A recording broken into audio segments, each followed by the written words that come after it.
Hello, இதை பாருங்களேன். இவரு கண்ணாடியே பார்த்தது இல்ல. இந்த காட்டு வாசிட்டு இருந்தவங்க இவர் கண்ணாடி காட்டவும் பயந்து போய் அடிக்க வர்றாரு. அவர் எவ்வளவு தூரம் சொல்றாரு, ஆனாலும் அவர் கேட்கலாம். அங்க பாருங்க, பயந்து பயந்து ஓடுறாரு.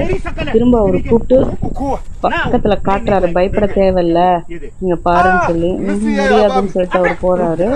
திரும்ப பாருங்க, அவர் போய் அவர் முகத்தை வச்சு காட்டுறாரு. அப்பயுமே அவர் தள்ளி விட்டுட்டு அடிக்க வர்றாரு அவரை. அப்பயும் அவர் சமாதானப்படுத்தி இங்க பாருன்னு காட்டுறாரு. பயந்து போய் திரும்ப பாருங்களேன். அப்புறம் திரும்ப பார்த்ததுன்னா அவருக்கு வெக்கம் வந்துருச்சு.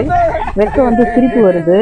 இப்ப பாருங்க, சிரிச்சுக்கிட்டே நானான்னு கேக்குறாரு. நானா அது அப்படின்னு.